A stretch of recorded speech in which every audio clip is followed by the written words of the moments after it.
네, 이번에는 이러지도 저러지도 못하는 한동훈 일병 구하기. 어제 이재명 당대표와 한동훈의 만남을 일각에서는 한동훈 일병 구하기 이재명 당대표가 나섰다 이런 얘기도 심심찮게 들렸었습니다.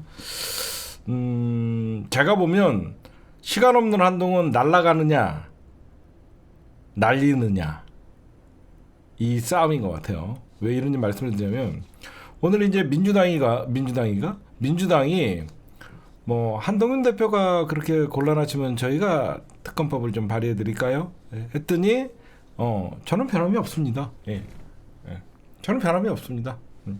요지를 떨었죠. 이제 민주당이 오늘 여러분들 제3자 특검법을 발의했습니다. 네 번째 최상병 특검법이 발의가 되어 있습니다. 세 번째 특검법은 민주당이 현재 발의를 해놓고 세 번째 특검법이냐 네 번째 특검법이냐, 그러니까 최해병 사건의 특검은 두 개가 올라가 있는 거예요. 그렇죠? 두 개가 올라가 있는 거예요. 센 것도 하나 있지만 이거는 절충안이 올라간 거죠. 이제 국힘당이 여전히 독소 조항이 가득하다라고 하면서 뭐 이 말 자체가 안 받겠다는 거죠. 근데 한동훈이는 변함은 없다라고 해서 사실 민주당이 오늘 제3자 특검법을 발의한 의미는 두 가지로 볼 수 있습니다. 여당 갈라치기. 첫째, 여당을 갈라치게 할 수 있는 명분이 생기고, 그 다음에 친윤과 친한 간의 싸움을 부추길 수 있고요. 한동훈이가 진퇴양난에 빠지면서 사실상 윤석열과 대립구도를 만들어줄 수 있는 그러니까 한동훈의 동력을 민주당이 지금 실어주고 있는 거예요. 결국은 민주당은 이달 내 처리를 목표로 하고 있고 빠르면 내일 법사위에 상정을 한다고 합니다. 이거를 그러면 민주당은 당연히 150명만 있어도 통과가 되죠. 그러면 윤석열이가 이 새끼들은 왜 자꾸 이거 싫다니까 이거 왜 올리는 거야? 그럼 또 거부권을 행사하면 이제 거부권은 이제 민주당의 시간이죠. 거부권은 언제까지 올려라 이 시간이 없으니까. 그러면 재표결 시 한동훈이는 10명을 포섭할 수 있냐 없냐 요 시험대에 오르는 거죠. 그러면서 이제 그러니까 최해병 특검 재표결 하면 안 할라, 그러니까 분열이 안 될 수가 없죠. 얘네들은 여러 가지 의견들이 난무할 테고. 그러면 한동훈이 얘기한 대로 대법원장 추천 특검 포함도 시켰기 때문에 한동훈은 지금 입장이 이렇대요. 어제 이런 얘기를 했잖아요. 제 처지가 이재명 당대표한테 제 처지가 지금 좀 여의치가 않아서 뭐 이랬대잖아요. 그러면 한동훈의 처지를 생각하면 지금 재표결을 좀 시간을 주고, 한동훈의 처지를 생각 안 하면 한동훈이는 이제 사실상 날아갈 수밖에 없고.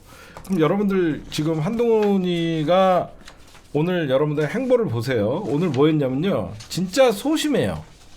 제가 이런 좀 정치 분석을 좀 해드릴게요. 한동훈이가 오늘 여러분들 비공개 대학병원을 비공개로 방문을 해요. 뭐야, 친윤 의원들의 눈치를 보는 거예요. 응? 아니 당대표가 응급실 점검을 하는데 비공개로 할 이유가 있습니까? 그만큼 한동훈이는 친윤 의원들에게 둘러싸여 갖고 현장 점검을 가도 비공개로 하는 거예요. 소심한 거예요. 그러면서 지금 국힘당의 탓밭인 경상북도 구미로 내려가 갖고 여기저기 이제 현장 방문을 하고 있죠. 박정희 생가 여기도 뭐 들리고, 뭐 반도체 현장 점검한다, 보수의 지지층. 이건 뭐냐면요, 한동훈이가 본인도 이제 얼마 안 남았다는 걸 알고 힘을 모으는 거예요. 힘을 한마디로 언제 쿠데타, 언제 받아버릴까. 나에게는 시간이 없다는 걸 잘 알죠. 그러면 여러분들 왜 한동훈이가 시간이 없는지 지금부터 잘 설명을 좀 해드릴게요. 한동훈이가 바로 이게 원외 당대표의 한계인 거예요. 뭐냐면 지금 본격적으로 이제 정기 국회가 시작됐죠. 정기 국회가 시작되면 이거는 국회의 시간이죠. 국회의 시간이에요. 그럼 원외 당대표가 할 일은 없습니다. 모든 스포트라이트는 정기국회, 국회에 카메라가 돌아가고 있어요. 그러면 본회의장에 들어가지 못하는 당대표가 뭘 할 수 있겠습니까? 그리고 본회의장 들어가면 전부 친윤계 의원들이 장악을 하고 있는데, 그럼 어떻게 돼요? 점점 사라질 수밖에 없죠. 점점 언론에서 사라지고 뉴스에서 사라지고 이슈에서 멀어지고.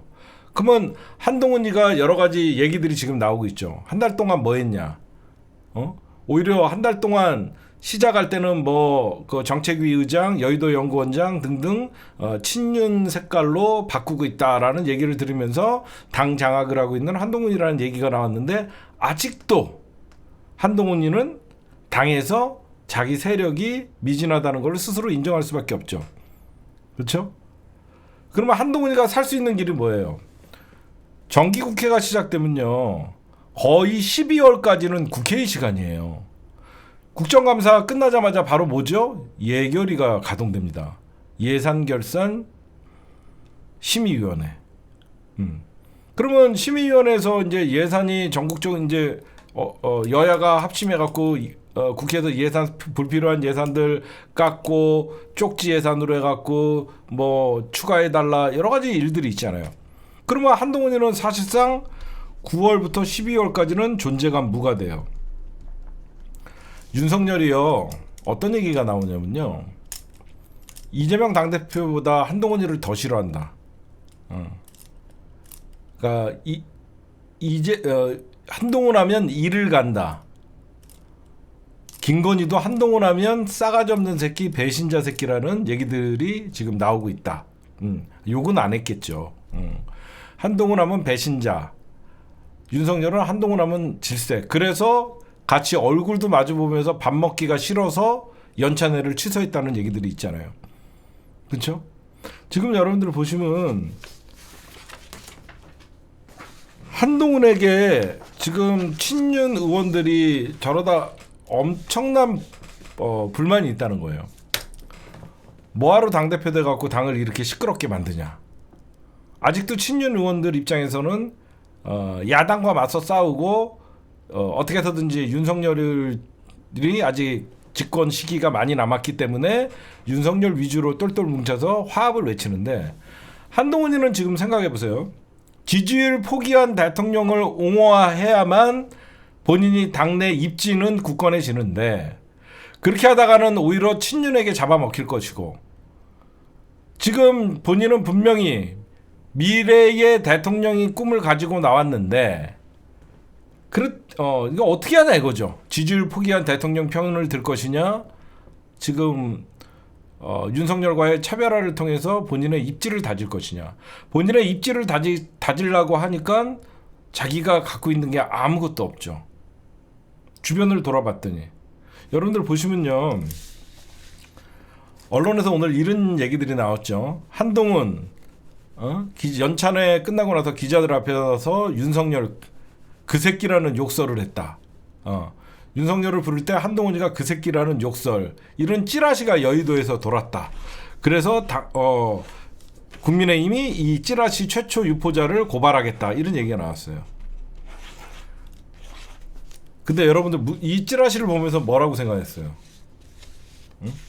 이거 오늘 기사 보셨죠? 한동훈이 윤석열에게 그 새끼라고 하면서 호칭을 그 새끼로 했다. 이런 찌라시 때문에 국힘당이 이제 고발한다, 이런 얘기 아마 여러분들 보셨죠? 응? 그러면 이 기사를 접한 사람들 대부분 무슨 생각을 하죠? 아, 그럴 수 있겠다. 그쵸? 그럴 수 있겠다라는 생각을 하는 거예요. 그건 뭐야? 일반 사람들이 생각할 때 윤석열과 한동훈은 엄청난 갈등을 겪고 있다라는 공감대가 있는 거죠.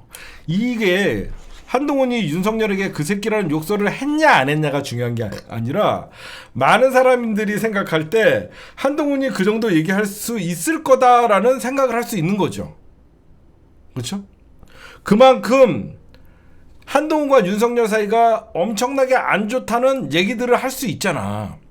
만약에 한동훈이랑 윤석열이가 사이가 되게 좋으면 한동훈이가 만약에 야 장문이다 이거.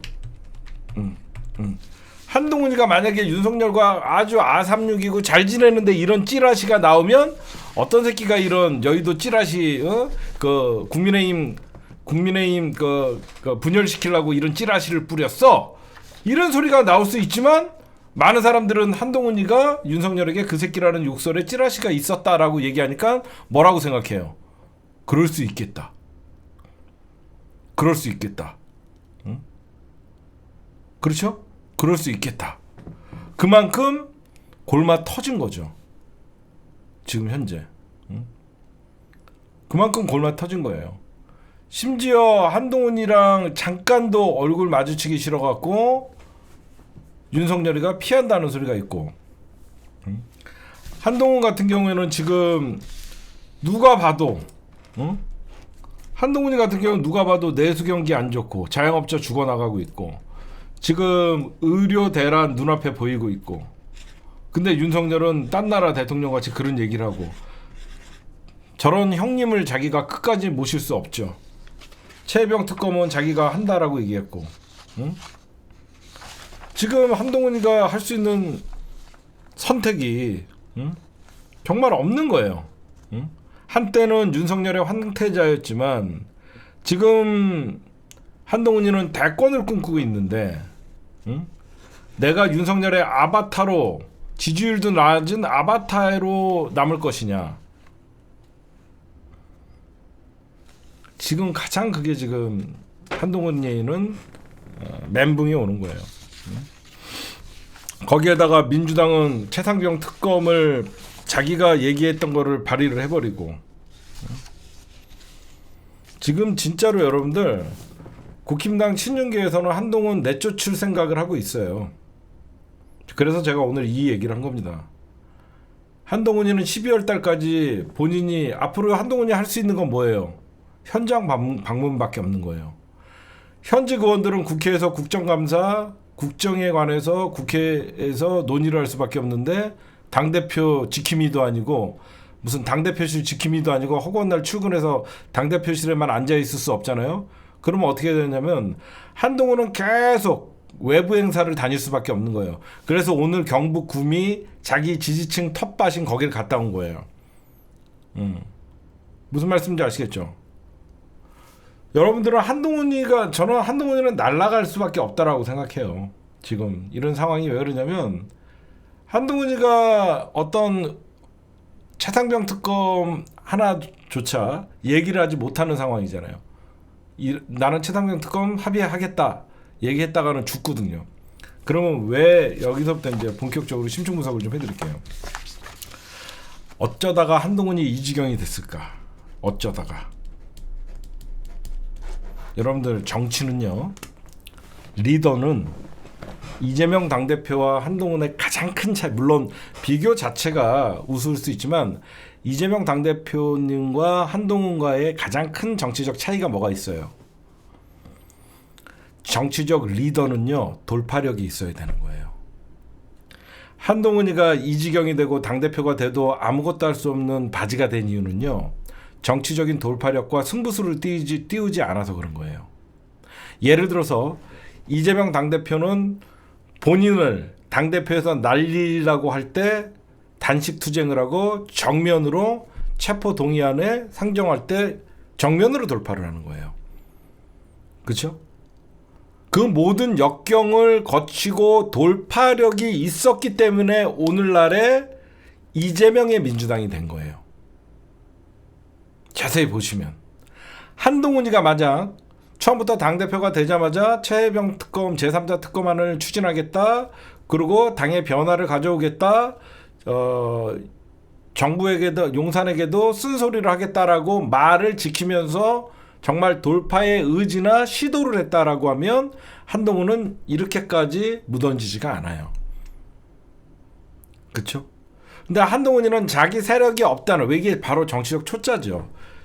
세력은 돌파할 때 그 사람이 맞는 매가 너무 불쌍해서 같이 맞아주면서 그런 동지들이 생기는 거예요.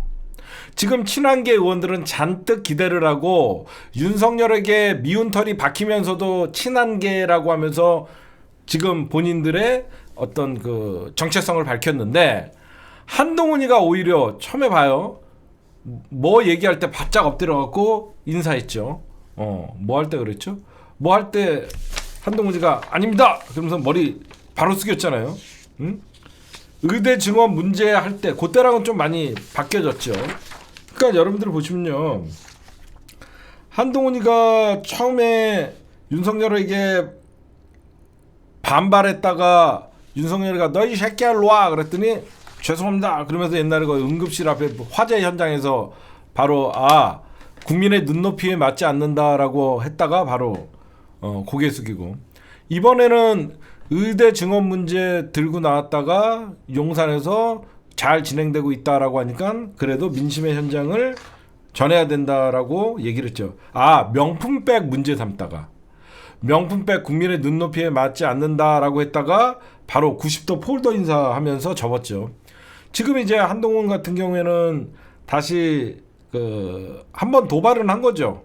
윤석열의 지지율이 점점 빠지니까 한동훈이는 자기 세력을 모아야 되고 주변에 사람들이 쉽게 모일 줄 아는 거예요. 근데 왜 그러면 한동훈 주변에 친윤계 의원들의 옆에 모이지 않냐? 선거가 없어서 그래요. 선거가 없어서 그런 거예요. 한동훈한테 기대서 공천권을 받을 필요가 없으니까.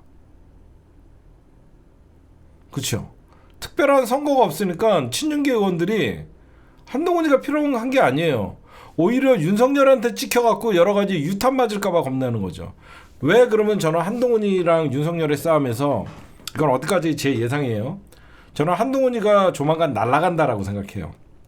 왜 날아간다고 생각하냐면, 용산이 이 정도로, 그리고 친윤계를 여러분들이 잘 보셔야 돼요. 용산만 바라보면 안 돼요. 윤석열의 힘은 지금 윤석열의 힘은 현재 108명의 국힘당 배지들이에요. 그 배지들에 의해서 거부권을 행사할 수 있고, 추경호와 함께 한동훈이가 당을 장악하고 있어도 윤석열이가 지지율 신경 안 쓰면서 버티는 이유죠. 친윤계 의원들과 용산의 그 다음 플랜은 뭘까요? 자세히 생각해보면 친윤계와 용산의 그 다음 스텝은 뭘까요? 지방선거 공천도 친윤계가 한다는 거예요. 용산의 최종 목표는 한동훈이 네가 당대표지만 2026년 지방선거 공천을 어떻게 해서든지 친윤과 용산이 공천을 하려고 하는 거예요. 그래서 한동훈을 인정해주지 않는 겁니다. 그래서 친윤계 의원들도 한동훈에게 적극적으로 지지를 보내지 않는 거예요. 결국 정치는 공천권 싸움이에요. 그래서 4.15 총선을 앞두고 4.11 총선을 앞두고 민주당도 친명과 비명이 사실상 혈투를 벌였던 거예요. 그래서 비명계는 사실상 장렬하게 전사를 한 것이고, 친명계는 승리의 어떤 지금의 민주당이 된 거예요. 그렇죠? 정치는 결국은 공천권 싸움이라는 건 뭐예요? 자리 싸움이에요. 자리 싸움. 윤석열이 막판까지 본인이 국정 지지율 신경 쓰지 않으면서도 국힘당의 지지를 받을 수 있는 건 뭐죠? 국민의힘 의원들 108명들이 도의원, 시의원, 구청장, 기초단체장 공천권을 행사할 수 있도록 친윤계가 윤석열과 함께 딱 붙어서 한동훈이를 날리는 겁니다. 생각해보세요.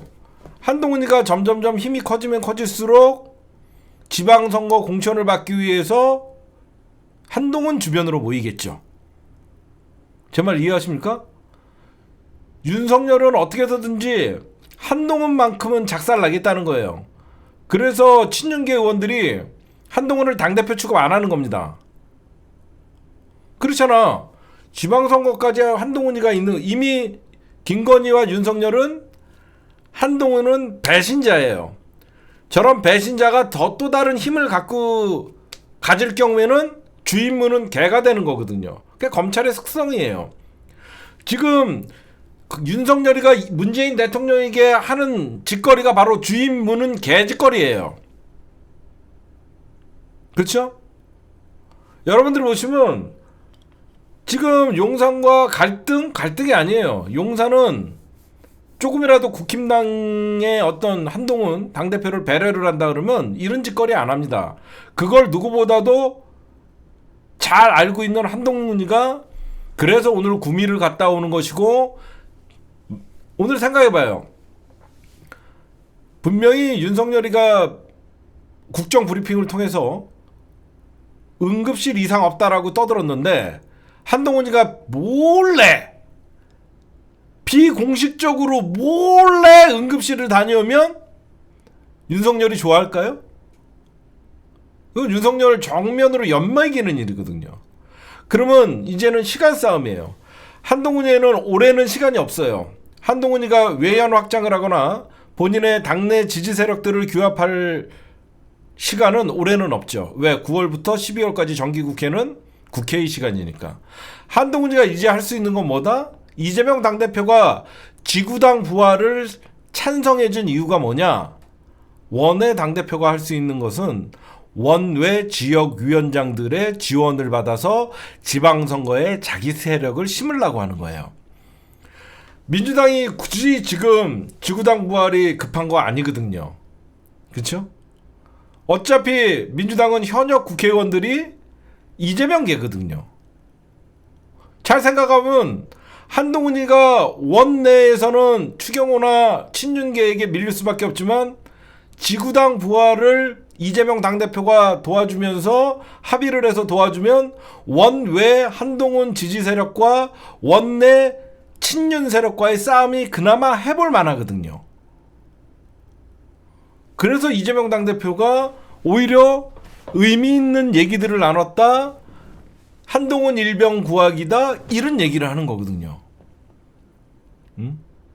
그렇잖아요. 여러분들 보셔도 한동훈이가 살 수 있는 거는 밖으로 나가는 길밖에 없습니다. 국회에 앉아 있어봐야 한동훈이는 당대표실 지키빔밖에 안 돼요. 문지기. 왜 그러면 한동훈이는 정치개혁 사안에 대해서 이재명 당대표에게 지구당 부활을 얘기했을까? 힘을 모아야 되는 거예요. 지금 한동훈의 힘으로는 윤석열과 맞닥뜨려갖고 싸울 힘이 안 된다는 것은 본인이 제일 잘 알죠. 근데 한동훈의 가장 약점이 그겁니다.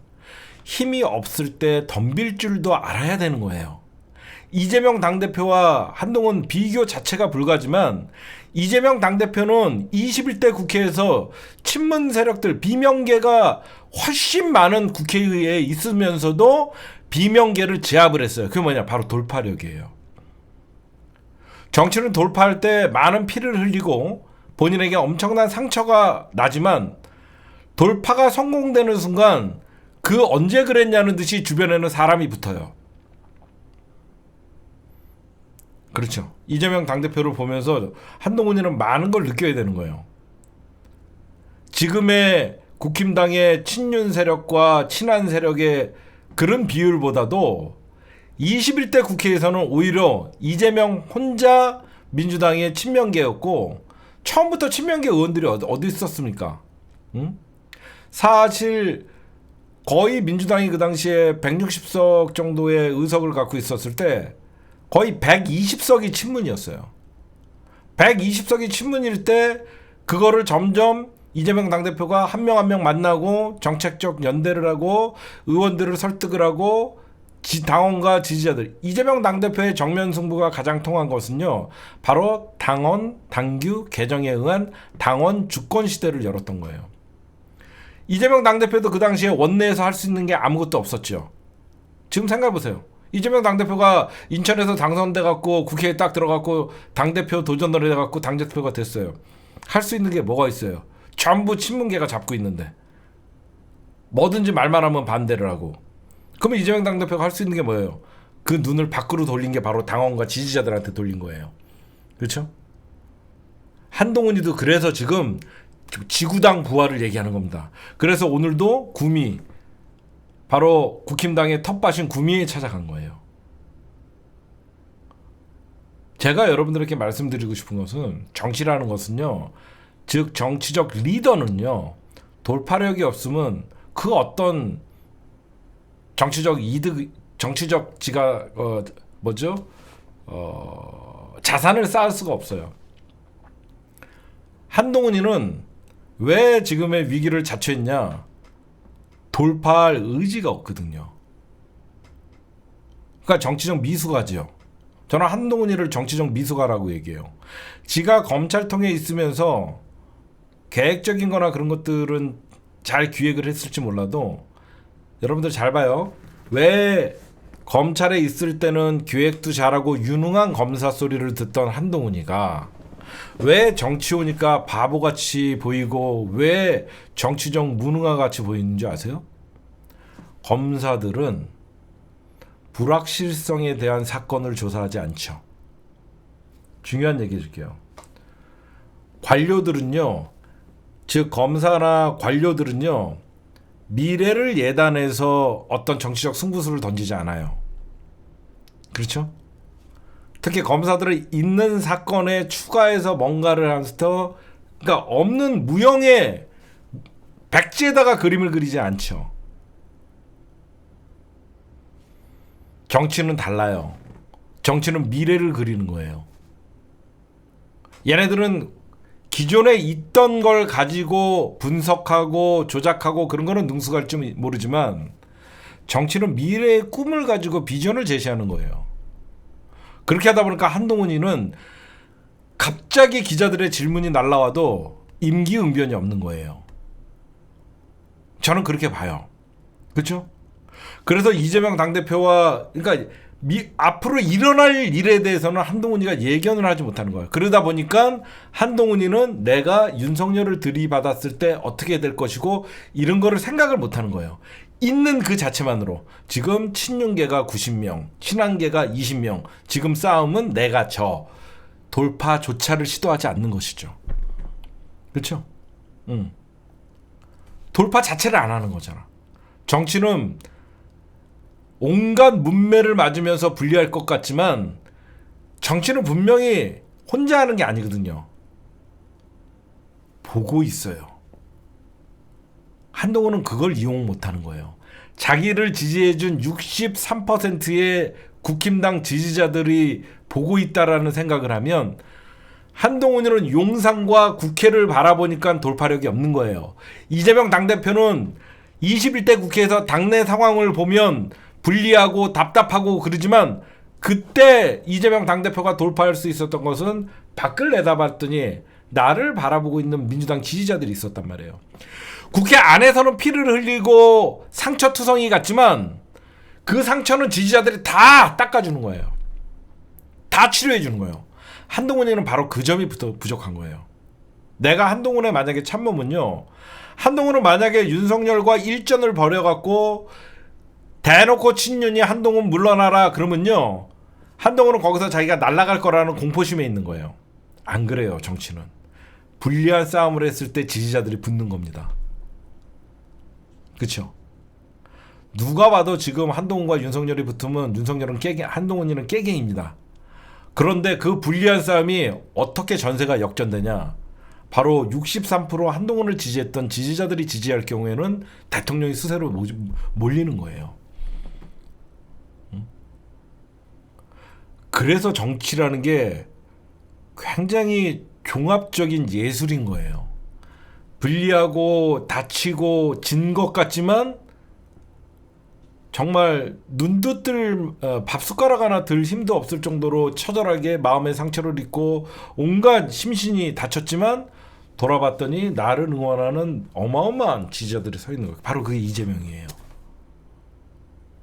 그렇죠? 자기 당 국회의원들에게 배신을 당해갖고 검찰의 아가리에게 당대표를 밀어넣으면서 수많은 피눈 국회 안에서 박수치면서 실실 쪼개던 친문 의원들이 있었겠지만 그런 수모를 당했던 이재명을 기억하기 때문에 지금 22대 총선에서 비명계를 다 날리고 이재명 절대 지켜가 된 거예요. 정치는, 리더는 내가 이기는 싸움만 하는 게 리더가 아니에요.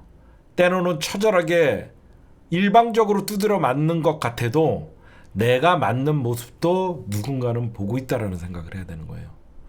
그게 바로 여론이고 그게 바로 민심인 거예요. 한동훈이는 그걸 모르는 거예요. 그래서 한동훈이가 당대표가 된 지 한 달이 넘었는데도 그 어떤 것도 움직이지 못하는 거예요. 그렇죠? 여러분들 잘 생각해 보세요.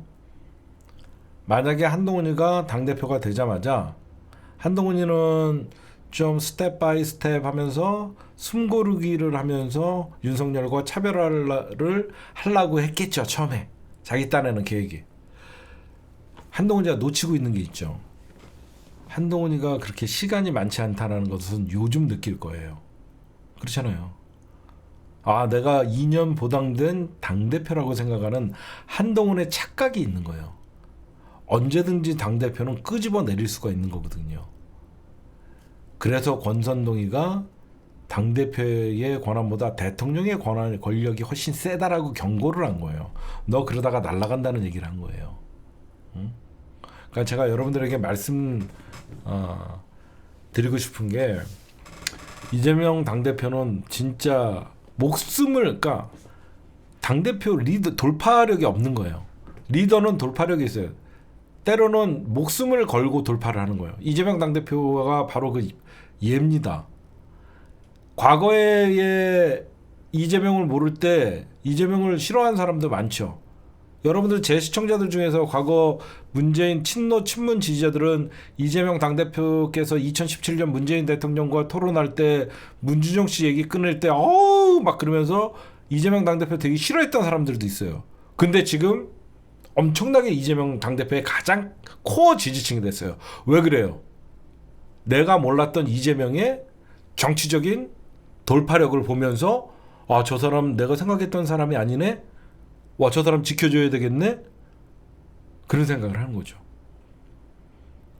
이재명 당대표는 목숨으로 민주당을 사수한 거예요. 장장 20여일 동안 단식을 하면서 목숨을 던지면서 목숨을 걸면서 민주당을 사실상 이재명 당대표의 친명이 몇 명이나 됐어요. 21대. 엄청난 90명, 100명이 되는 친문과 싸웠던 거예요. 그 당시에 비명계들과. 적어도 당대표가 리더의 자격을 갖추고 돌파력을 갖추려고 그러면 던질 줄 알아야 하는데 한동훈이는 지 손에 피 한 방울 안 묻히면서 지 털끝 하나 다치는 거 싫어하면서 미래의 대통령으로 하려고 하니까 아무것도 못하는 거예요. 그렇죠?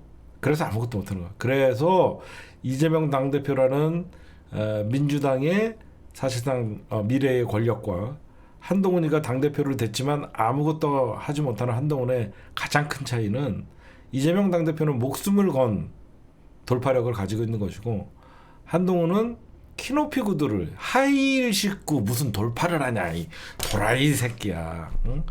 운동화 신고 돌파를 해야지 하이힐 신고 어떻게 돌파를 해. 응? 그게 가장 큰 차이예요.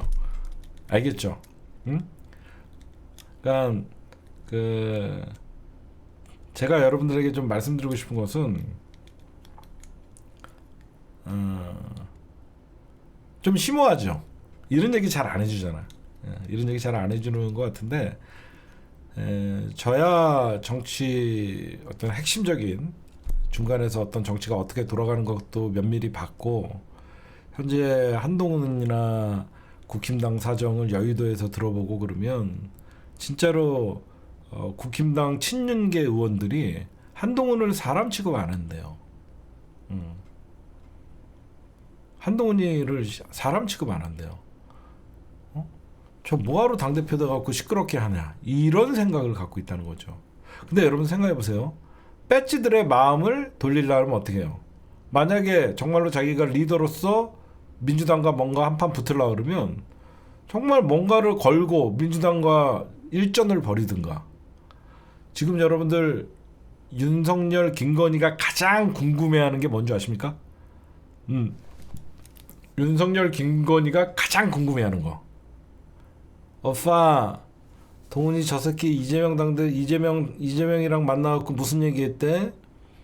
이재명 당대표가 그런데 심오한 얘기를, 의미심장한 얘기를 나눴대는데 용산에선 이재명 당대표와 한동훈이가 입국하고 있는 38분간의 대화에 무슨 말이 오갔나가 너무너무 궁금해한대요. 이재명 당대표도 그냥 당대표께서도 심오한 대화, 의미심장한 얘기를 나눴다 웃으면서, 한동훈이도 만남 자체만으로도 자주 만날 예정입니다. 예. 그러니까 용산에서는 어떻게 보면 얘네 한동훈이나 이재명이나 결국 자기 뒷담화 깐 거 아니야. 근데 이 새끼들이 둘이 만나갖고 도대체 무슨 얘기를 했나 얼마나 궁금하겠습니까? 얼마나 궁금하겠습니까? 결국은 이게 저는 이렇게 봐요. 분명히 친한 개는 한동훈이를 날리려고 쿠데타를 벌일 겁니다. 당내 쿠데타. 한동훈 끌어내리려고. 뭔가 조금만 잘못하면 윤리위원회 회부해갖고 얘네들 하던 짓 있잖아요. 윤리위원회 회부해갖고 당대표 권한 정지시키고. 과연 그때 국힘당 지지자들이 더불어민주당의 우리같이 지지자들 같이 이재명 당대표를 지키기 위해서 들고 일어날 수 있는 분위기가 될 것이냐.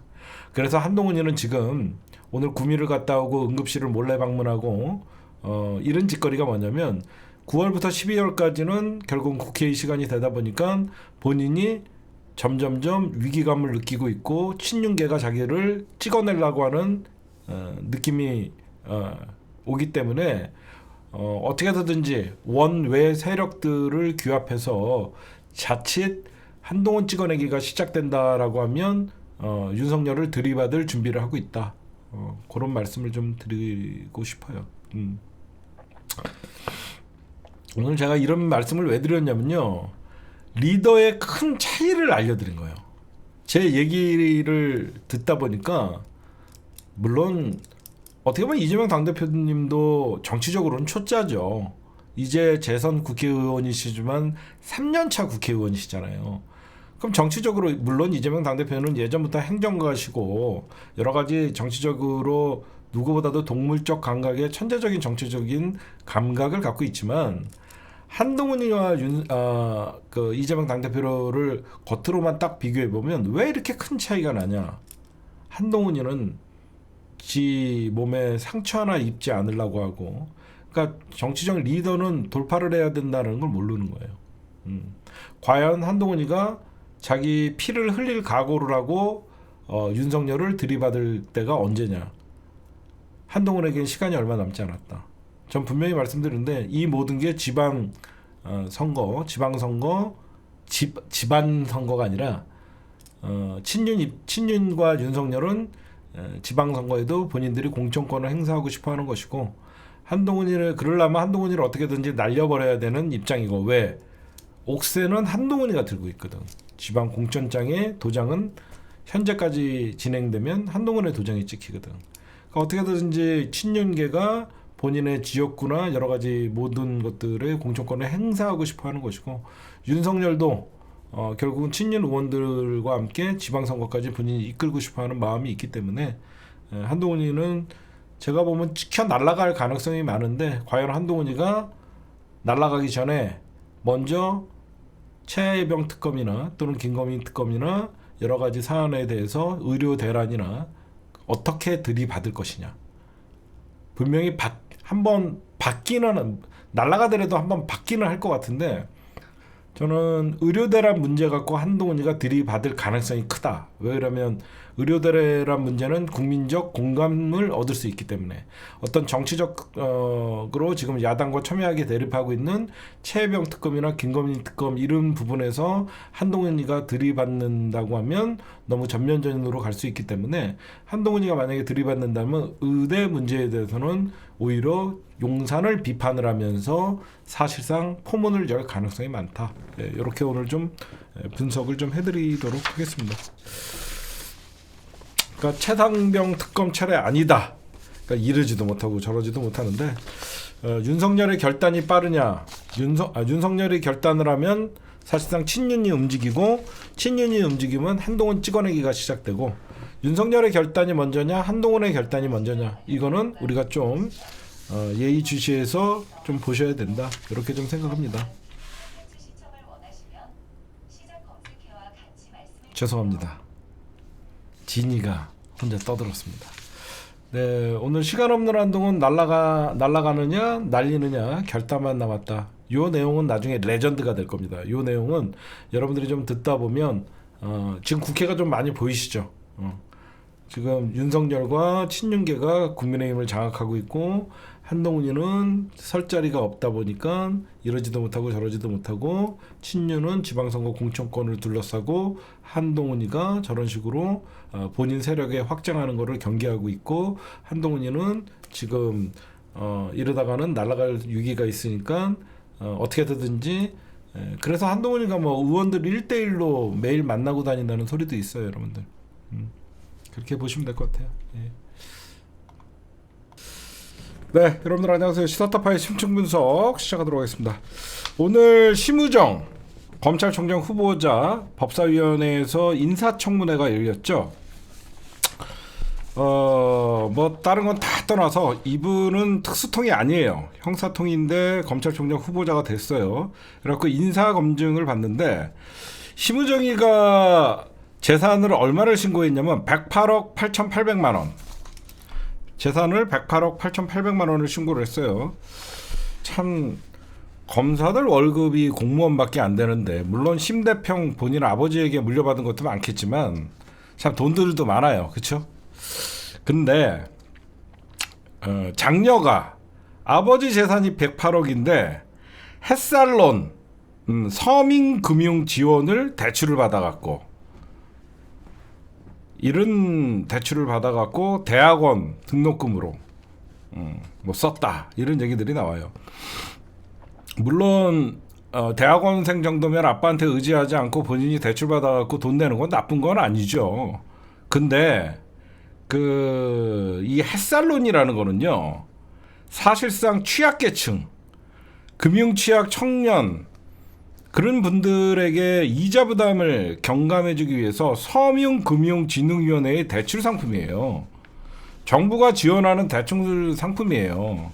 물론 여러분들 아무리 부모가 부자라도 본인이 독립해갖고 한다 그러면 되게 응원해주고 칭찬해줘야 되는 일이지만, 이 서민금융진흥원의 대출 상품은요, 정부 지원으로 해주는 거기 때문에 당연히 정부 지원금 안에서, 그 한도 안에서 대출이 나가는 상품이에요. 그러면 이렇게 108억을 갖고 있는 아버지의 딸이 대학원에서 이런 서민금융을 지원을 받으면 진짜 필요한 누군가는 당연히 못 받겠죠, 금융을.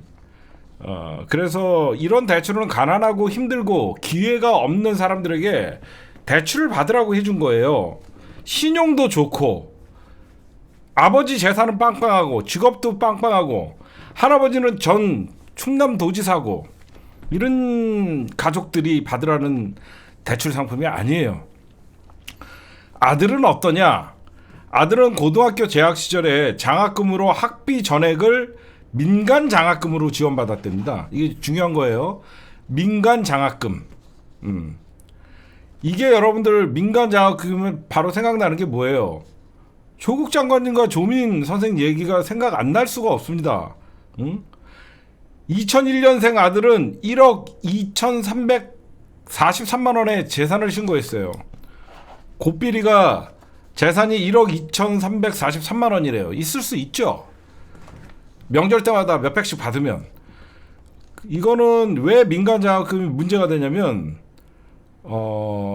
해당 장학금은 교장의 추천과 교사의 추천 서류가 없으면 지원조차 불가능한 장학금이 바로 민간 장학금이고, 후보자의 장난만 꼭 찍어갖고 이 장학금을 전액 줬다 그러면 그건 뇌물이죠. 그렇죠? 검찰이 똑같은 걸로 조국 대표와 그의 딸 조민 선생에게 이거를 뇌물로 받잖아요.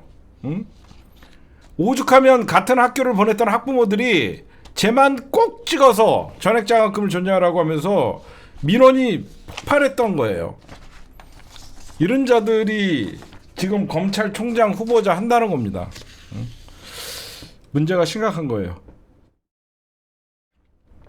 네, 그 다음에 추미애 의원께서 제가 계속 예전부터 생각했던 일인데 이거를 이번에 발의를 했어요. 여러분들 개국본에서 달력 매년 받으셨었죠. 올해만 빼고 작년만 빼고 그 달력 안에 자세히 보면요. 4월 11일이라는 대한민국 임시정부 수립일이라고 돼 있습니다. 그 달력들 여러분들 지금 한번 찾아보시면 제가 절대 그날은 빼먹지 말라라고 제가 신신당부를 해서 개국본 달력 안에는 4월 11일 대한민국 정부 수립일 임시정부 수립일이라는 게 있어요. 대한민국 임시정부 수립일을 4월 11일을 국경일로 지정하는 것을 주된 내용으로 하는 공휴일에 관한 법률 개정안을 추미애 의원님이 발의했습니다. 무슨 뜻이냐면 대한민국 임시정부 수립일을 공휴일로 발의를 즉 국경일로 발의를 하면 건국절 논란은 종지부가 찍을 수 있는 거예요. 여러 가지 의미가 있어서 저거는 꼭 민주당이 해냈으면 좋겠습니다. 예. 그다음에 네, 조시다가 이번 주 금요일, 토요일 방한을 한다고 합니다. 얼마나 조시다를 아끼면 퇴임하는 조시다를 12번째 저도 40년 친구들이 있고 오래된 친구들이 있지만 1년에 많이 만나야 두세 번이에요. 조시다를 12번이나 만나고 있습니다. 응? 아니 그리고 임기가 다 된 총리랑 무슨 정상회담이 필요합니까? 응? 왜 조시다한테 국세를 써야 돼요? 응? 6일날 와갖고 하룻밤 자고 가는 겁니다. 근데 대통령실이 뭐라고 얘기하냐면 유종의 미를 거두기 위해서라고 합니다. 유종의 미라는 거는요, 뭔가 그동안 잘 협력하고 일을 잘 처리하고 마지막까지 아름답게 끝낸다는 거예요. 윤석열이가 일본에게 받아낸 게 뭐 있습니까? 아낌없이 주련다. 뒤통수 존나에 맞고 일본은 오히려 본인들이 챙길 이득을 확실히 챙겼죠. 우리가 도대체 일본에게 받은 건 뭐가 있어요?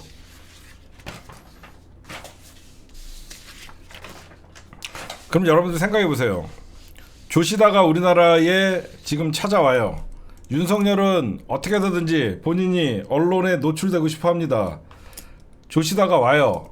여태까지 윤석열이랑 조시다랑 만날 때마다 윤석열은 조시다에게 계속 선물을 줬습니다. 처음 정상회담하고 그랬을 때는 제3자 변제 방식이라는 일본에게 선물을 갖다 줬죠. 이번에도 선물 보따리를 들고 있겠죠. 여태까지 일본이 해양 오염수, 핵 오염수를 방류할 때 묵인도 해주고, 이번에 어떤 선물을 준비할까요? 한일 관계 수교 60년이라고 합니다.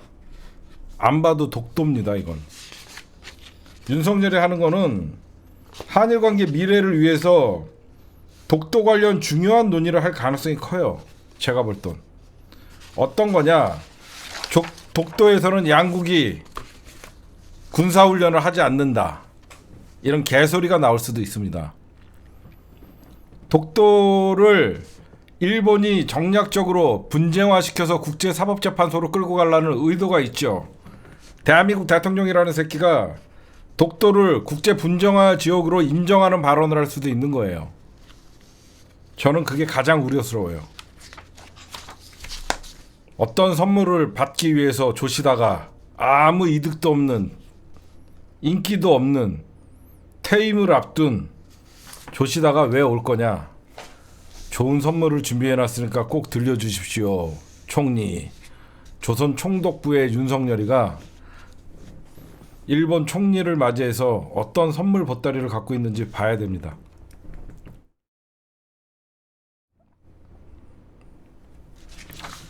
아, 제가 방금 윤석열 씨한테 어떤 미친놈이라고 했나요? 아, 진짜? 방송 중에? 아, 진심이에요. 네. 그 다음 윤석열이가 추석 성수품 물가 점검을 한다고 합니다. 윤석열이가 추석 다음 주면 추석이죠, 여러분들. 물가 점검을 한대요. 딴 나라에 계신 분이 물가 점검을 하신다. 그러면서 이런 얘기를 합니다. 가격 내리고 있으니 기다려달라. 가격이 내리고 있으니까 기다려달라. 윤석열이가 이런 농협 마트나 이런 데 찾아가면 우리가 가장 생각나는 게 뭡니까? 대파 참사야, 대파 참사. 윤석열이가 찾아가는 곳만은 물가가 싸질 겁니다. 대파 참사 생각나잖아. 대파가 875원이면 굉장히 합리적인 가격 같았습니다. 확 대파로 그냥 대가리를. 근데 저는 윤석열한테 이런 얘기를 좀 해주고 싶어요. 가격 내리고 있으니 기다려달라. 윤석열 씨, 본인이 내려가면 가격은 내려갑니다. 추석 물가 잡는 방법 쉬워요. 윤석열이 대통령 자리에서 내려가면 물가도 내려가고 경제도 살아나고 대한민국 국민들이 숨통이 트이는 거예요. 그렇죠? 정신 나갔어요. 그 다음에 조선일보가 진짜 참다 더 이상 쉴드 칠 게 없나 봐요. 조선일보가 윤석열 더 이상 쉴드 칠 게 없나 봐요. 대한민국 대통령이 국회 개원식 불참했다, 이걸 봤더니 도를 넘었다. 이게 내가 잘못 봤나? 씨발, 이거 한겨레인가? 뭐 어디 신문이지? 오마이인가? 한겨레인가? 봤더니 조선일보야. 조선일보가 국회 개엄식 불참 대통령 도를 넘었다. 야, 이게 참 조선도 쪽팔린 거죠. 응? 쪽팔린 거죠. 그 다음에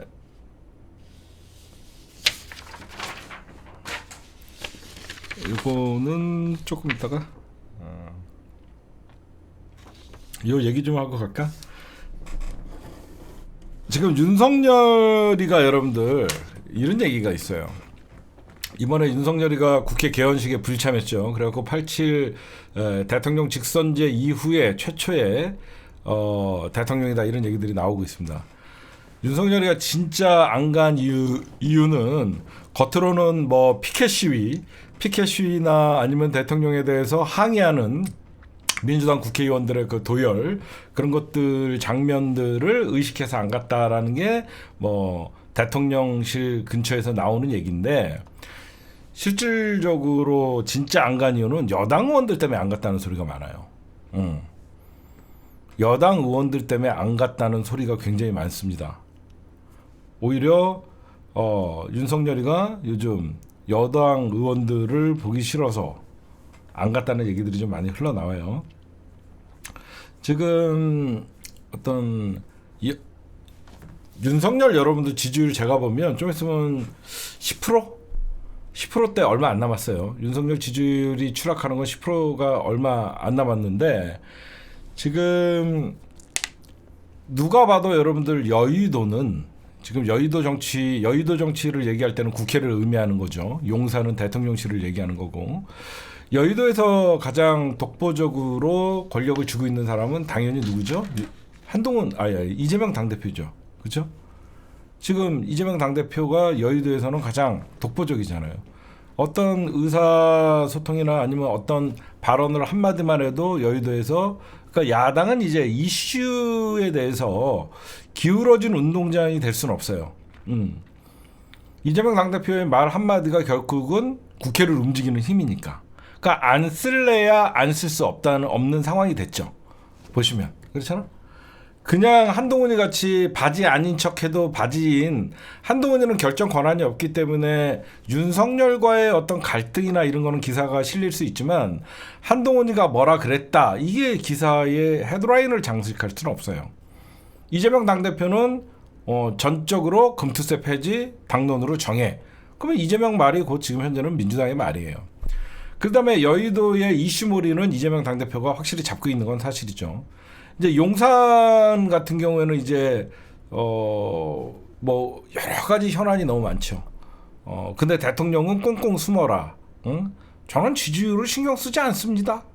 지지율을 신경 쓰지 않으니까 조시다 같은 애를 지금 전 국민이 분노하고 있는 이런 상황에서 일본에 대한 역사 전쟁이나 역사 침탈 그리고 뉴라이트의 식민지 지배 일본을 옹호하는 이런 국민적 반감이 많아도 조시다를 초청할 수 있는 것은 윤석열의 사실상 오기와 독선이죠.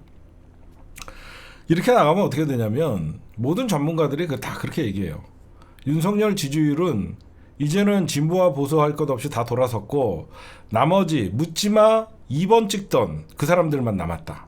진짜로. 묻지마 2번 찍던 그 남은 20표 외에는 국힘당 전통적인 지지자였던 사람들도 다 돌아섰다라는 얘기들이 나와요. 지금 그래서 윤석열은 제가 보면 핵심 지지층이 이제 없다는 거예요. 윤석열의 핵심 즉 국힘당이 윤석열 지지냐 한동훈 지지냐 이걸로 미래의 국힘당의 한동훈을 지지하면 개혁 세력, 윤석열을 지지하면 구태 세력. 벌써부터 이런 프레임으로 나눠지는 자체가 국힘당이 분열이 계속 균열이 가고 있다라고 말씀을 좀 드리고 싶고, 그다음에 한동훈 얘기할 때 이제 여의도 얘기를 좀 더 해드릴게요. 아까 윤석열이가 여러분들 농협마트 갔다 왔다 그랬죠. 추석 제사상을 앞두고 물가 점검한다고 갔다 왔다 그랬죠. 제가 여기서 딱 오는 게 있어요. 윤석열이 그러면 그 다음에 갈 수 있는 정치적인 행보나 쇼는 무엇이 있을까? 윤석열 조만간 응급실 긴급 점검 한번 나가실 거예요. 그래놓고 어디 지금 잘 대학 병원장과 응급실이 그나마 좀 돌아가고 있는데 가고 고생이 많습니다. 응급실 뭐 이 정도면 됐고 또 개소리 할 거예요. 뻔합니다. 추석맞이 윤석열 대통령 긴급 응급실 점검, 의료 점검 나서 민생 챙기는 모습 요지랄 할 겁니다. 뻔하죠. 그 대가리에서 나올 게 뭐가 있겠어요. 오빠 술만 처먹지 말고 빨리 좀 나갔다 와. 자, 또 지금 나가봐야 그 언론이 저를 별로 좋아. 나갔다 와 이 등신아. 그냥 가갖고 응급실 한번 갔다 오면 되지 뭘. 동훈이는 갔다 왔잖아. 저 새끼는 몰래. 뻔합니다 이게. 진짜로. 이런 걸 좀 보셔야 되고. 그 다음에 계엄령 지금 얘기들이 계속 나오죠. 계엄령은 사실 여러분들 민주당한테 유리한 프레임이 아니에요. 정확히 정치적으로 보면 민주당이 이슈는 끌 수 있지만 이 계엄령 몰이는 오래 끌고 갈 사항이 아니에요. 저는 여러분들에게 정치 분석가잖아요. 계엄령 몰이는 민주당한테 불리한 프레임이에요. 근데 민주당도 알죠. 계엄령을 계속 얘기하면 뭐 합리적인 추론도 없으면서 너무 민주당이 앞서 나가는 거 아니냐 이런 비판적 시각이 있을 수 있어요. 근데 민주당도 알아요. 이게 오래 끌 사안은 아니다. 근데 왜 떠드냐? 떠들어 놔야지 사실상 김을 빼는 효과가 있잖아요. 그렇죠? 너네 계엄령 발의할 거지? 무슨 계엄령이에요? 국방부 장관도 나왔고 너네 계엄령 발의할 거지? 아유 무슨 계엄령이에요? 이래놓고 나중에 딴 생각 못하게 하는 거예요. 그럼 왜 민주당은 이렇게 계엄령을 계속 얘기하냐? 계엄령을 얘기함으로써 왜 대통령이 발끝 대통령실에서 탄핵 빌드업 하는 거지? 왜 이렇게 맞서냐면요. 당연히 여러분들 계엄령이나 이런 것들을 우리가 왜 먼저 계속 왜 떠드냐면 윤석열 탄핵은 언젠가 이루어집니다. 그렇죠? 제가 볼 때는 국힘당만 돌아서면 광장에는 사람들이 모이고 당연히 윤석열 탄핵 집회가 커질 거예요. 그러면 그때 얘네들이 생각할 수 있는 것은 박근혜가 2016년, 2017년 기무사 조현천이를 동원해서 검토했던 계엄령이라는 게 있어요. 윤석열이가 서초동에서 집회가 단 한 건의 사고도 없이 열렸음에도 불구하고 윤석열이는 무법천지라는 얘기를 했어요. 그렇죠? 윤석열이 무법천지라는 얘기를 했습니다. 그 당시에. 아마 다들 보셨을 거예요. 탄핵이 발의되고 국민들이 이제 광장에 모여들기 시작하면 당연히 계엄령을 생각할 수 있겠죠. 근데 지금부터 김을 빼놓으면 절대 그런 소리를 못하는 거예요. 그래서 민주당이 이런 좀 불리한 불리한 여론의 어떤 문매를 맞더라도 계엄령 얘기를 계속하는 겁니다. 나중에 윤석열은 광장에서 쫓아내야 되는 거예요. 저는 그렇게 봐요. 윤석열은 저 따위 지지율은 정치권에서 쫓아내면 안 돼요. 윤석열은 처절하게 시민들에 의해서, 국민들에 의해서 광장에서 쫓아내야 되기 때문에 윤석열 결국은 탄핵안이 발의가 될 것이고, 왜 그러냐면 최혜병 특검이나 김건희 특검은 결국은 통과가 될 거예요. 그래서 민주당이 계속 김 빼기 위해서라도 설마 그런 생각을 하는 사람들이 있더라도 못하게 하는 겁니다. 그러니까 여러분들, 그러나 이 사안은 이번 주까지만 하면 돼요. 다음 주부터는 아마 민주당은 언제 그랬냐는 듯이 계엄령에 대한 발언이나 이런 것들은 안 할 거예요. 계엄령에 대해서 얘기하니까 저쪽에서 그렇게 얘기합니다. 근거 있냐? 실체가 있는 소리냐라고 얘기하는데, 그럼 나 하나 물어봅시다. 윤석열이 얘기하는 반국가 세력은 근거 있냐? 실체가 어디 있어? 응? 내가 반국가 세력이야? 네가 반국가 세력이지. 응? 여러분들 반국가 세력에 실체가 있습니까? 똑같은 거야. 계엄령 실체가 있냐라고 따질 거면 너 반국가 세력 데리고 와봐. 이렇게 쌓아주면 돼요. 그러면서 이 계엄령을 계속 민주당이 빌드업을 하고 계속 얘기를 함으로써 김빼기를 할 수 있고, 여러 가지 민주당이 언론에 있어서 굉장히 뭐 문매를 맞더라도 계엄령을 얘기하면 얘기할수록 어떤 이미지가 굳어져요. 사람들이 무슨 계엄령이야 이렇게 얘기하지만 계엄령은 박정희 전두환 때나 하던 일이야라고 뒤에 붙죠. 잘 들어보시면, 그렇죠? 계엄령 뒷골 박정희 전두환 독재 정권에서나 있었던 일이죠. 민주당이 계엄령 소리를 자꾸 함으로써 계속 윤석열은 독재자의 이미지가 있는 거죠. 그거를 하는 거예요. 그렇죠? 민주당이 계속 윤석열 정부에서 계엄령을 하려고 그런다 이 말을 계속 문매를 맞으면서도 하는 이유는 윤석열 리꼴 독재자라는 이미지를 만들어주는 거예요. 고래에서 계속 떠드는 거예요, 여러분들. 그건 그렇게 보시면 돼요. 그 이면에는 그렇게 얘기 여러분들이 좀 보시면 될 것 같고, 그 다음에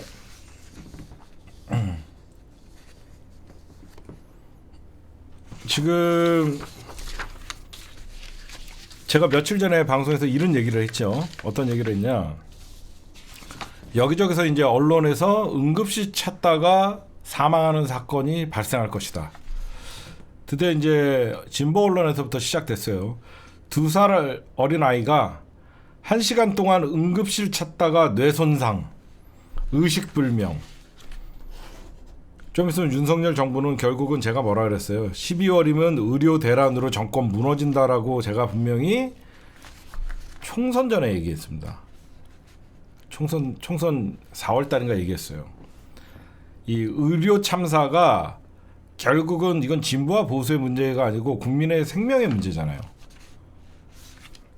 2살 아이가 1시간 동안 응급실 찾다가 뇌 손상이 오고 의식불명이 됐다라고 하면 사람들은 점점 어떤 생각을 하냐? 아프면 안 된다는 생각을 하는 거예요. 아프면 안 된다는 생각을 해야 하는 거예요. 오늘 여러분들 응급의학 의사회장이 뭐라고 메시지를 냈는 줄 아세요?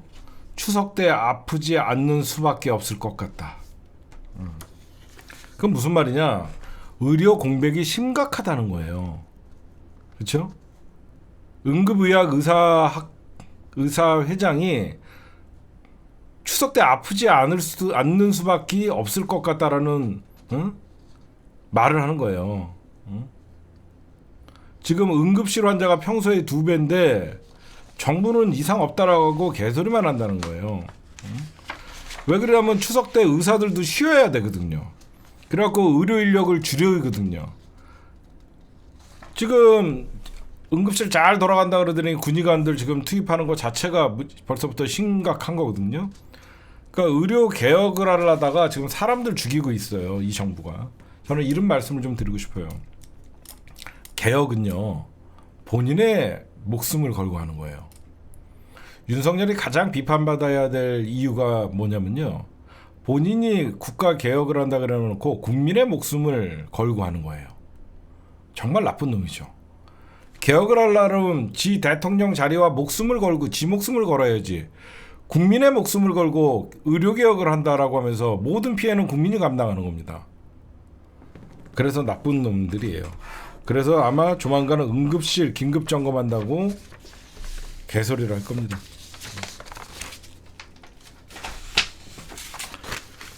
그 다음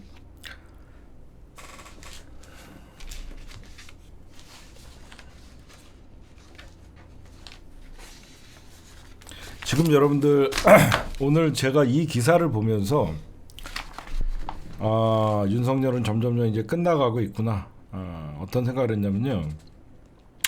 임관혁 특수통 검사라고 여러분들이 아마 가장 기억하실 겁니다.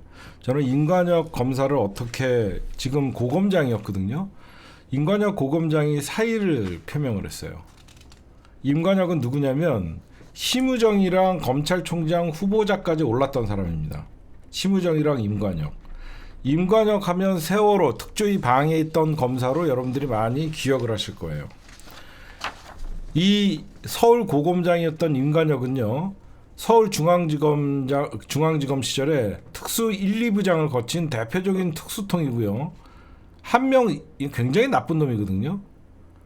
한명숙 전 국무총리의 불법 정치자금 수수 사건을 했던 놈이고요.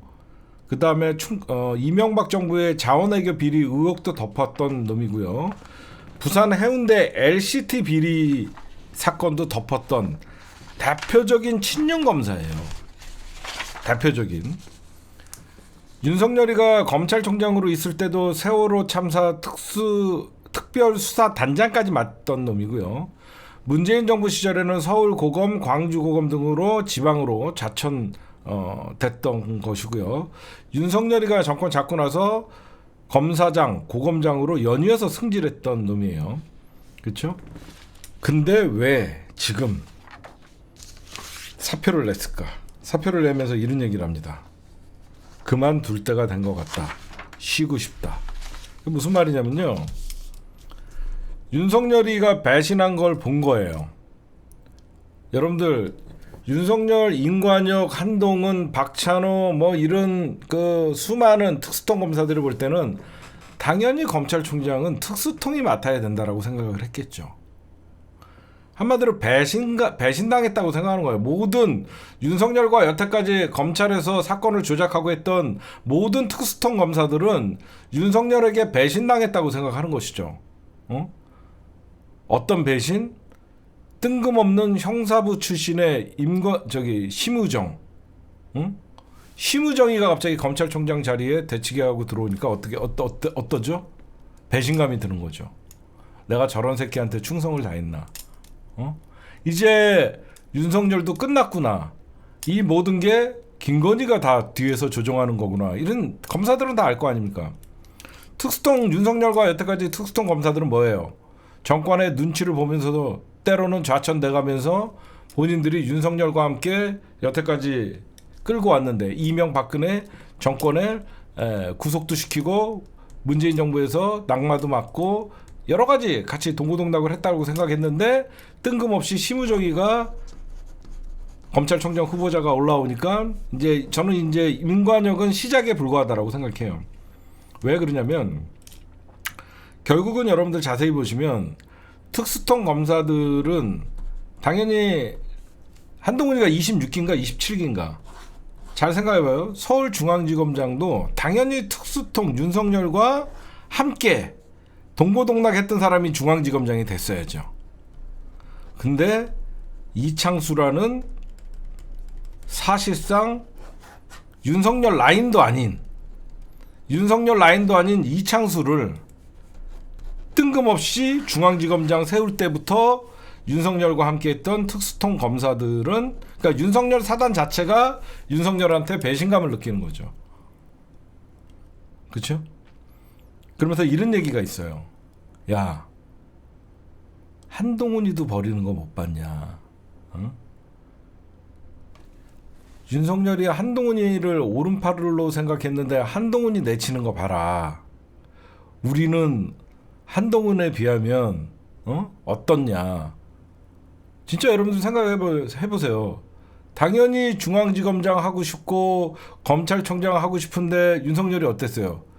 지와 여태까지 동고동락했던 검사들 전부 배신하고 중앙지검장은 이창수, 검찰총장은 심우정, 자기네들은 그냥 고검장이나 이런 자리. 얼마나 배신감 느끼겠어요. 그래서 제가 보면 앞으로 윤석열 사단이었던 사람들 중에 왜 점점 가다가 윤석열과 공범이 될 수밖에 없잖아요. 그렇잖아.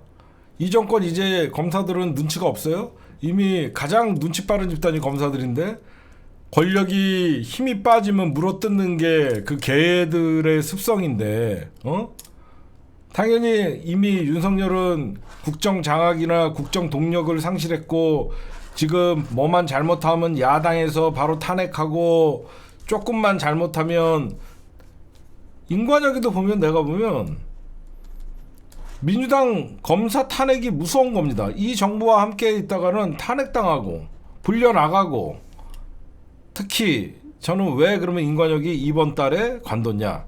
다음 달이 국조거든. 그쵸? 다음 달이 국정조사면 당연히 대검찰청 국정조사하고 서울고검 국정조사하고 자기가 당연히 나가갖고 또 인관혁이도 거기서 한 소리 들을 수밖에 없잖아. 이해하세요? 10월달이 국정감사 아니야. 국정감사 기간에는 법사위에서 당연히 대검, 고검, 지검 다 감사를 한단 말이에요. 그러니까 그런 복잡한 일 당하기 싫어서 나 빨리 이 윤석열 호에서 나라도 탈출해야지. 응? 그런 생각을 하는 거예요. 이거는 시작이다. 좀 있으면 이창수, 심우정, 중앙지검장 이창수, 윤석열 라인 아니죠. 그다음에 누구야? 심우정 검찰총장. 결국은 기존에 있던 오리지널 특수통 윤석열 라인들이 가장 배신감을 느끼고 지금 나가는 중이다. 이렇게 여러분들이 좀 보시면 될 것 같아요. 어디까지 진행될지는 모르겠어요. 그다음에 우리 바지 아닌 바지, 바지인데 바지 않은 척, 뭐 이런 우리 한동훈 양 이어서 방송 오늘의 주요 단신이었습니다. 일단 검찰 얘기는 여기까지. 네, 여러분들 오늘 문재인 대통령 SNS에 이게 하나 떴어요. 저는 이걸 보면서 되게 마음이 아팠거든요. 이게 통도사 메밀밭이라는 문구가 10초 분량의 영상이 반바지 차림의 문재인 전 대통령이 우산을 접어든 채 말없이 메밀밭을 이렇게 쳐다보고 있는데 이게 어떤 의미냐면요. 이 노무현 대통령이 과거에 그러니까 메밀밭은 노무현 전 대통령이 서거 뒤 자신의 뜻과 무관하게 정치에 호출됐던 문재인 대통령이 자유의 삶으로 돌아갔을 때를 상징하는 거다라고 얘기하는 건데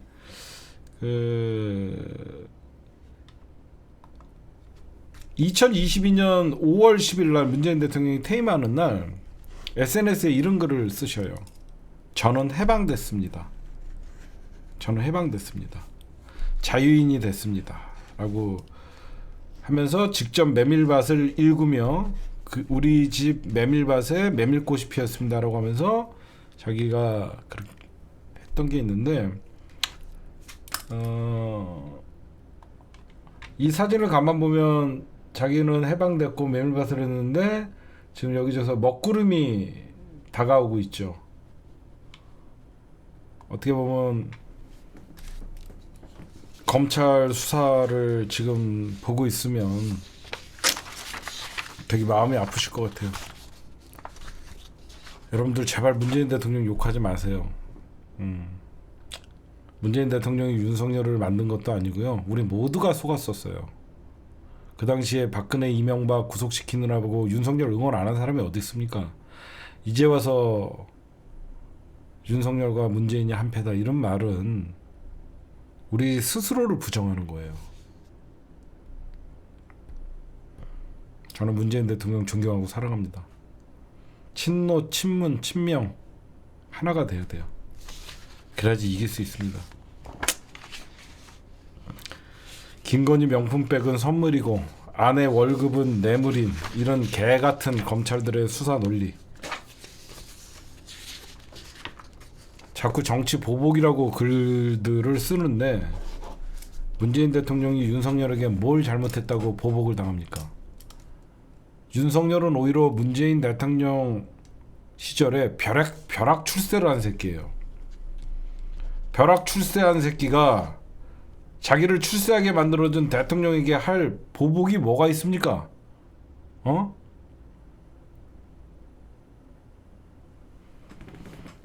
이 새끼들은 왜 검찰이 해체시켜야 되는지 말도 안 되는 독립한 딸과 장인이 경제 공동체로 보는 미친놈들. 니들은 결국은 죽는다. 진보가 권력을 잡든 보수가 권력을 잡든 반드시 검찰은 결국 그 죄를 다 물을 것이다. 저는 끝까지 우리 문재인 대통령 절대 저 검찰의 아가리에 들어가는 일 없도록 하겠습니다. 그리고 여러분들 노무현 대통령 서거하시고 얼마나 울었어요. 또 평생 가슴에 대못을 박으면서 살 거예요. 지금 문재인 대통령 욕하고 너희들 진짜 천벌 받을 놈들이야. 우리가 노무현 대통령을 보내고 얼마나 10년 동안 마음에 응어리를 지면서 살았는데 이제는 검찰의 아가리에 문재인 대통령을 집어넣으려고? 응? 어디 와서 문재인 대통령을 적팬이 윤석열과 한팬이. 니들은 노무현 대통령한테 봉하마을 갈 자격도 없는 새끼들이야. 너희 같은 새끼들 때문에 노무현 대통령을 잃었고 너희 같은 새끼들 때문에 입진보 새끼들이 노무현 대통령 집권 말기에 노무현 대통령을 욕했던 거야. 응? 지금 노무현 대통령을 적팬이 검찰 수사 똑바로 받으라고 지랄하는 새끼들. 너희들이 진짜 나쁜 놈들이야. 응? 국힘당 지지자들이나 검찰은 그렇다고 치고 이재명을 지지한다 그러면서 문재인을 검찰의 아가리에 밀어넣는 너희들이 정말 민주당 지지자야? 어? 끝까지 지킵시다. 응? 또다시 제2의 노무현을 만들면 안 돼요. 저런 미친 개 검사 새끼들한테 대한민국의 우리 대통령 민주 진영의 자존심입니다. 문재인 대통령을 절대 저들에게 넘겨주면 안 됩니다. 전 문재인 대통령을 존경합니다. 그의 시대 때 행복했고 그가 외국에 나가면 자랑스러웠었어요. 비록 정권을 뺏겨서 우리가 너무 원망스러운 일들도 있었지만 우리 모두의 잘못이지 문재인 대통령의 잘못이라고 생각하지 않습니다. 저는 그래요. 저는 또다시 노무현 대통령같이 검찰의 희생양이 되는 그런 모습은 제가 견딜 수가 없어요. 그러지 맙시다. 노무현 못 지켰다고 그렇게 울던 너 새끼들이 이제는 문재인 대통령을 오히려 검찰에다가 밀어넣어요? 이런 놈들이 이재명 지지자라고요? 말 같은 소리를 해야죠. 이재명 당대표께서 오죽하면 8일날 양산에 가겠다고 하십니까? 문재인 대통령을 못 지키면요 이재명 당대표도 못 지켜요. 도대체 누굴 지키자는 거예요? 응? 정신들 좀 차려요. 정신들 좀. 좋게 얘기할 때 정신들 좀 차려요. 응? 그 에너지로 윤석열, 김건희, 국힘당을 공격하십시오. 허구한 날 문재인 적폐. 그럼 어디 사쿠라 방송들 보고 다니면서 문재인 대통령에게 증오심 가져서 어떻게 할 건데? 응? 과거 민주정부를 부정할 거예요? 제발 그러지들 좀 마세요. 응? 정치라는 게 지금은 이재명 당대표의 시대지만 과거에는 친노 친문의 시대였어요. 그 시대에 맞게끔 우리는 지지를 했었고요. 한때는 친노 친문 세력들이 개혁 세력이었어요. 한때는 비문 세력들이 반개혁 세력인 적도 있었어요. 시대가 변했잖아요. 그래서 지금 22대 공천에서 당원과 지지자들이 비명계 날렸잖아요. 왜 과거도 모르면서 이제 와서 무조건 문재인만 나오면 욕을 하고 친문만 나오면 욕을 하고 다 날라갔잖아요. 이제는 진짜 입으로만 그러지 말고 이재명을 진짜 지키는 길은 대통령 만드는 길이에요. 그 대통령을 만들기 위해서는 작은 차이를 극복하고 더 많이 가진 사람들이 손을 내밀어서 이재명 당대표가 외연확장할수록 점점점 길을 터줘야죠. 왜 이재명 당대표의 길을 막고 있냐고요. 문재인을 검찰의 아가리에다가 집어넣어주면 이재명 당대표가 대통령이 됩니까? 어? 이재명 문재인 대통령을 검찰에서 구속수사를 하면 이재명 당대표가 지지율이 올라가요? 왜들 그래요? 왜들? 응? 어떻게든지 한 표 한 표 모아갖고 대선에 이길 생각을 안 하고 무조건 문재인 때문에 윤석열 정부가 탄생했다. 설사 그 말이 맞더라도 지금 와서 어떻게 하자고요? 응? 윤석열 정부가 탄생해갖고 다 같이 힘들고 고생하면 어떻게 해서든지 이재명 당대표로 대통령 만들어갖고 정권 교체해야 될 거 아니에요. 그럼 윤석열이가 나쁜 짓을 하고 있는데 문재인 탄면하면서 문재인 너 때문에 윤석열이 탄생하면서 원죄를 문재인 대통령에게 씌우면 윤석열이한테 분한 마음이 풀립니까? 어? 왜들 그래요? 왜들?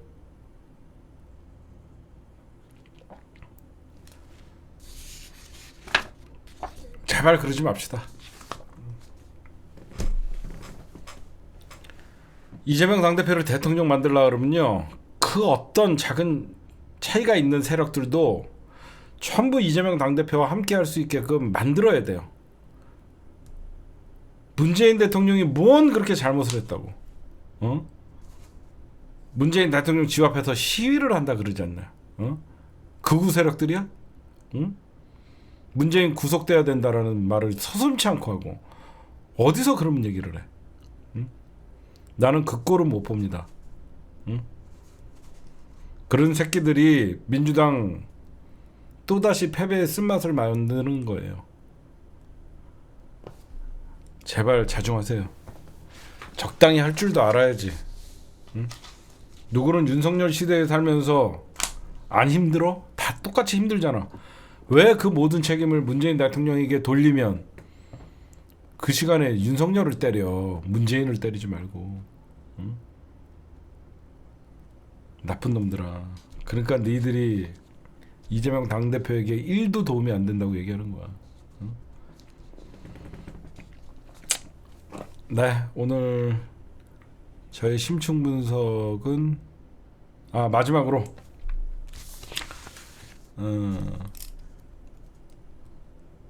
저는 문재인 대통령도 사랑하고 조국 장관님도 사랑하고 우리 이재명 당대표도 사랑합니다.